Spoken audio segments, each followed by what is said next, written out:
அன்பு நெஞ்சங்களுக்கு வணக்கம். Today we would like to see the rose water with the juice, how to make the process, because this is blood purification. I would like to say some Tamil also. Blood pressure உள்ளவங்க, ரத்த கொதிப்பு, அப்புறம் blood சுத்தப்படுத்துறதுக்கு இது வந்து ரொம்ப யூஸ்ஃபுல்லாக இருக்கும்.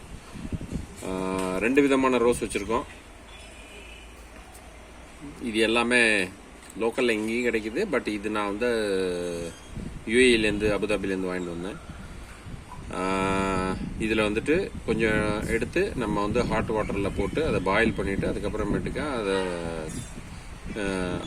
ஆறுற வரைக்கும் வெயிட் பண்ணிவிட்டு அதுக்கப்புறமேட்டுக்கா ஃபில்டர் பண்ணி அதில் சுகர் மிக்ஸ் பண்ணி ஜூஸ் மாதிரியும் பிள்ளைங்களுக்கு கொடுக்கலாம். இப்போ அடுத்த ப்ராசஸ் பார்ப்போம். இப்போ இந்த ரோஸில் கொஞ்சோண்டு செகண்ட் ரவுண்டுக்கு மிக்ஸ் பண்ணிக்கலாம். ஆல்ரெடி ஃபர்ஸ்ட் ரவுண்டில் இதை ஃபில்டர் பண்ணி ஸ்ட்ரெயின் பண்ணி எடுத்துருக்கேன். இது நல்லா ஸ்ட்ராங்காக இருக்கும். 2 வாட்டி 3 வாட்டி வரைக்கும் அதை நீங்கள் ஃபில்டர் பண்ணி எடுத்துக்கிட்டு கொதிக்க வைக்கலாம். நல்லா இது இறங்கும். அதுக்கப்புறமேட்டுக்கா இதில் வந்து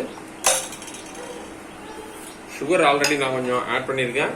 பத்தாத்துக்கு லைட்டாக சுகர் கொஞ்சம் அதில் ஆட் பண்ணுறதுக்கு இது மாதிரி நல்லா கொதிக்க விடணும். ஒரு 15 நிமிஷம் டு 20 நிமிஷம் அது கொதிச்சதுனாக்கா நல்லா ஸ்டாக் இறங்கிடும். ஒரு வாட்டி ஃபில்டர் பண்ணி எடுத்துக்கிட்டு 2வது வாட்டி ஃபில்டர் பண்ணுறதுக்காண்டி போட்டிருக்கேன். 2 to 3 டைம்ஸ் இது ஃபில்டர் பண்ணலாம். சூப்பராக இருக்கும் அதோட ஸ்டாக்கு. அதுக்கு மேலே அதில் ஸ்டஃப் இருக்காது. ஸோ 2லேருந்து 3 வாட்டி வரைக்கும் நீங்கள் அதை ஃபில்டர் பண்ணி எடுத்துடணும். இதுதான் அந்த ஜூஸு. ஃபஸ்ட்டு ஃப்ளேவர் நல்லா திக்காக இருக்கும். அதை எடுத்துக்கிட்டு நான் இப்போ மிக்ஸ் பண்ணியிருக்கேன். இப்போ அதான் நல்லா மிக்ஸ் பண்ணி எடுத்துக்கலாம். ரத்தத்தை பியூரிஃபை பண்ணுவோம். ரொம்ப நல்லது.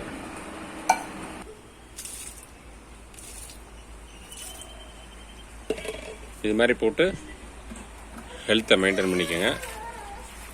நன்றி, வணக்கம்.